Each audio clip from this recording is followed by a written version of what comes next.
Speaking as a YouTuber, whoever had the idea of announcing Assassin's Creed Valhalla via an 8-hour Photoshop livestream is a genius. You can't buy that sort of average view duration. We did get a cinematic trailer the following day that gave more insight into what the Vikings and Vikings will be getting up to on their holiday to England, but that 6-month wait is going to hurt. We want to play as the Scandinavian warrior now, not at Christmas. To help time go a little quicker, we've compiled a list of the 10 best Viking games on PC you can download as soon as you've finished watching this video. And before you say it, we did consider Skyrim, but it doesn't quite meet the criteria. There are great mods out there to crank up the Norse power on it though, so if you really want, you can make this a list of 11 games and everybody wins. Compromise, it's just wonderful, isn't it? Anyway, enough of that.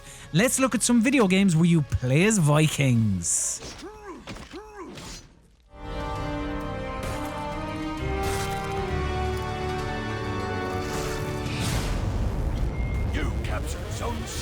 Let's kick off with For Honor, or should that be Throw Off?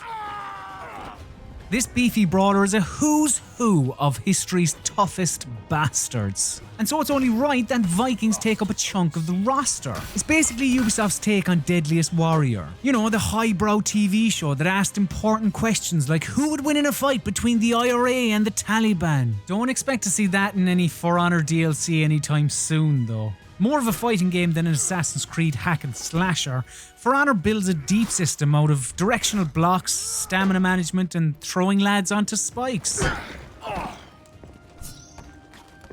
And that's one for the proctologist. Given that 15 Ubisoft studios are working on Valhalla, you'd think there'd be some team crossover. I don't expect them to lift combat wholesale, but I'd be happy to see them share the meaty execution animations. If our man/woman Ivor doesn't split skulls like a champion woodchopper, I'd be sad. For Honor's shabby online performance tainted it at launch, but with years of updates and dedicated servers, it's evolved into a fighting game unlike any other.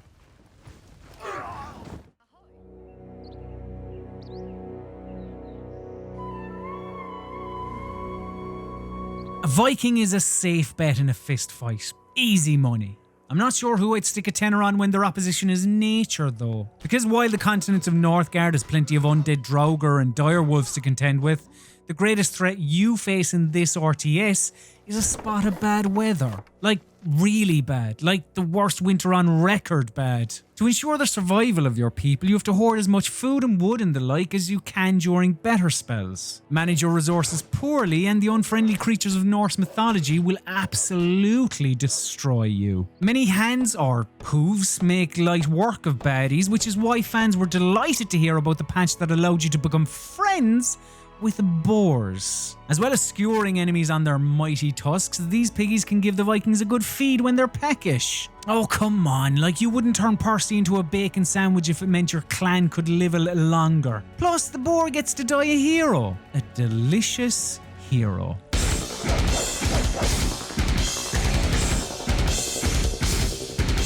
Ah, Rune. Last year's sequel didn't capture the imagination of the public, but the 2000 original has its fans. Wonderfully, Rune's plot is as dense as a pink wafer. You play as a blade-wielding boy called Ragnar who must save the world by putting a stop to that devious Loki. Standard. What made Human Head's action game stand out was that it hung its horned hat on melee. Every one of the game's weapons involved you getting up in your foe's face and hacking to your heart's content, or their heart is no longer beating. I wouldn't say Rune had the impact Batman had on close quarters combat, but it was an effective hook back in the day. There's no doubt that it's a bit ropey in 2020. I mean, I can speak from experience because I literally had to capture for this video. So perhaps this one appeals more to those wearing rose-tinted glasses. But as the Vikings will tell you, it's important to honour your ancestors, and there's an odd charm to the mindless swinging of sharp implements in Rune. And everyone can enjoy OTT cutscenes like this.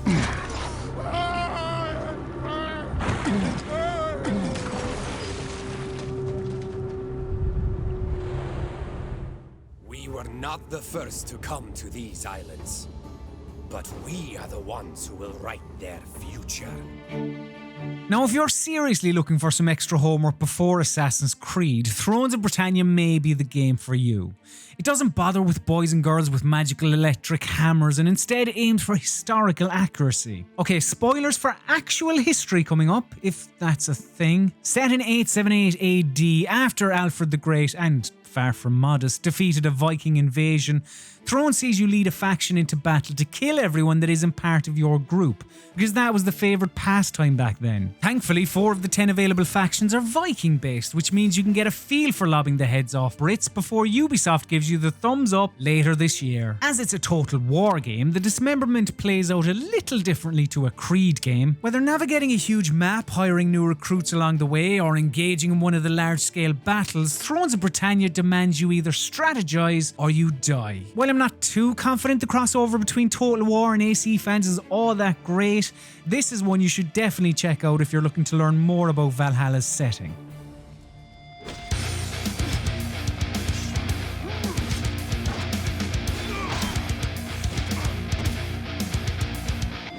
Creative Assembly's other Viking outing is Brawn over Brains. Viking Battle for Asgard is like eating a big bag of Doritos. An endlessly one flavour experience. You're a Viking, you chop up men. But one that's so inoffensive, you keep doing it anyway. It's probably the closest thing on this list to Assassin's Creed Valhalla as you trek around open world islands, amassing an army by sneaking into prison camps and accidentally triggering every enemy there, because there's no way this beefy boy is made for stealth. So begins the button mashing and the limb chopping takedowns that everyone was doing in the noughties after playing God of War. Creative Assembly's single nod to their strategic background is the climax to each island that sees your rescued soldiers storm a stronghold. In reality, you're playing the same hack and slash fight, but with lots of friends around you. It makes us hope that Assassin's Creed Odyssey's big conquest battles pop up in Valhalla, if only to show us how large-scale chaos should be done. Still, as mindless entertainment goes, it's hard to argue with that.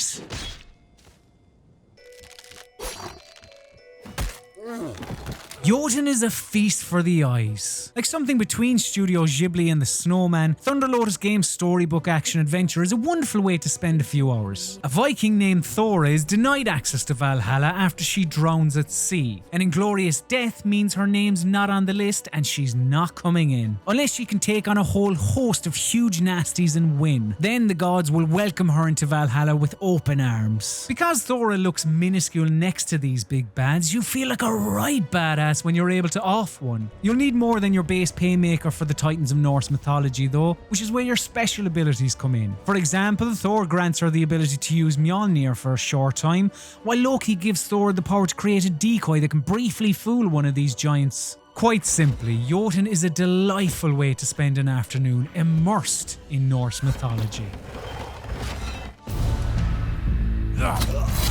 If Jotun is fully taking the myth, then Expeditions Vikings is more about the man. As a recently anointed Thane, you have to lead a diminished Viking clan to greatness. Raiders must be pushed back, alliances struck, and much mead quaffed. It plays out as a simple CRPG, with dialogue skill checks letting you talk your way in or out of a battle advantage, which unfold on a turn-based hex grid. Will you kick things off with honour to earn the respect of your men, or will you shank your enemy as you break bread? Of all the games on this list, Expeditions feels closest to the moral quandaries you'd expect from TV shows like Vikings or Last Kingdom. It's not the work of AAA mega budget, the visuals are muddy both literally and figuratively, but it gets the all-important ideas right. Combat offers deep strategic interplay between classes, there's meaty clan management to keep you engaged for its 20-hour tale, and it certainly scratches our barbarian itch.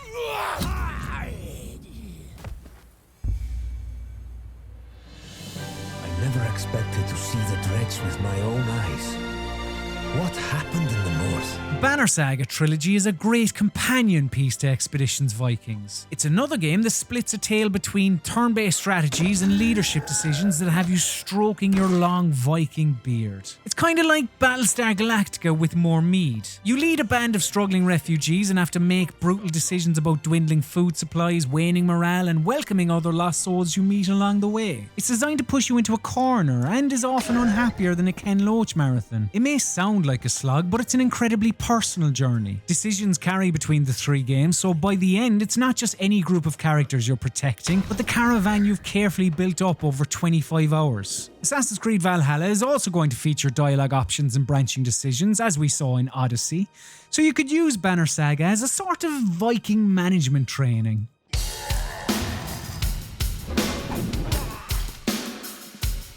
Now this is a proper throwback. Beginning life as a Kickstarter campaign before coming to PC in 2013, Volgarr the Viking is your classic 2D action platformer like Rastan or Ghosts and Goblins. Odin, who pops up a lot on this list as a kind of quest giver, tells V-Man to go out and kill a dragon. Any additional information would be redundant. You throw spears, you swing your sword, and that's it. Oh, actually, it's not. You die.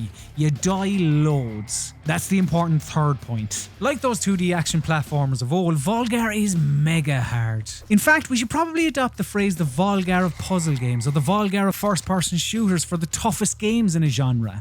Dark Souls has had its time in the sun. Because of its difficulty, it's obviously not for everyone, but the masochistic types, who also happen to enjoy Vikings quite a bit, will lap Volgarr the Viking up. In Bad North, the Vikings are technically the baddies, but what are you gonna do? Call the list police on us? Your task is to defend each small island you hop to in your ongoing escape effort, carefully positioning archers, spearmen and defensive shield units as boats come in waves. Out spills horrible Vikings and miniature bloodshed commences. Bad North is both pretty gruesome and unbelievably cute, and last year it had a free Jotun edition update that tweaked the game and made some decent quality of life improvements. The push and pull of the RTS combat plays out really well and the sound design is unbelievably satisfying. Though it won't be as up close as Valhalla, this one would be good for strategy fans who want to get in the invaders and defenders mindset.